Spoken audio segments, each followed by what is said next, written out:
অবিতো উচিয়া এর চেয়ে জঘন্য ক্যারেক্টার আর একটা নাই। কারণটা কি বলে জাস্ট একটা নারী, একটা নারীর জন্য তার আর কিছুই লাগে না, তার পুরো ক্ল্যান কিছুই নাই, তার ফ্যামিলি কিছুই নাই, জাস্ট একটা নারী লাগে।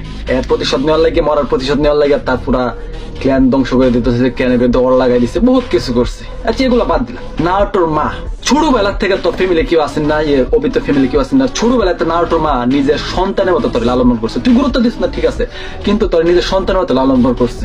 নারুটোর বাপ মিনাটো তোর সেন্সে ছিল এবং তোকে নিজের সন্তানের মতো দেখতো, তুই কি করলে? নারুটোর বাপেরও মারলে, নারুটোর মারেও মারলে। ওরে তোর এটা কাজ। তোর ফ্যান্স বেস যারা আছে তারা বলতেছে emotional character, emotional character Kakashi যায়, কাকাশি হাতাকে তার ক্ল্যানের যত ক্যারেক্টার আছে ওর সবার লাগে বাপ মারা গেছে, কাকাশি বাপ মারা গেছে নাকি।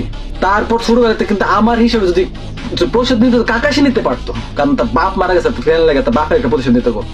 নারুটো ছোটবেলার থেকে তার ক্ল্যানের যত মেম্বার আছে সবাই নারুটোরে কি করছে ছোটবেলা থেকে কত ভাবে দেখছে, মানে তারে কি সহ্য করতে, তার বয়স মানে তারে এত করছে, নারুটোর মরা অবস্থা ছিল। তাহলে নারুটো হিসাব করে নারুটো হলো সবচেয়ে মানে সবার চেয়ে বেশি যদি প্রতিশোধ নিতে চাইতো ক্ল্যানের, নারুটো নেওয়া দরকার না। নারুটো ক্ল্যানের লেগে পাগল ছিল, নারুটো ক্ল্যানের লেগে জীবন দিতে চাইছে, মানে সবাই ক্ল্যানের লেগে আসছিল, কিন্তু একমাত্র ওই অবিতো ছেই যে কিনা তার একটা নারীর লেগে পুরা ক্ল্যানের বিরুদ্ধে যুদ্ধ লাগাই দিছে। মানে তার যা মেন যে রিজনটা, নারুটোর বাপ মিনাটো আর নারুটোর মা দুইজনটা কিন্তু অবিতো মারা লেছে। মানে তার কাছে মা বড় নাই, তার কাছে বড় নারী, এটাই জিন্দিগি। হ্যাঁ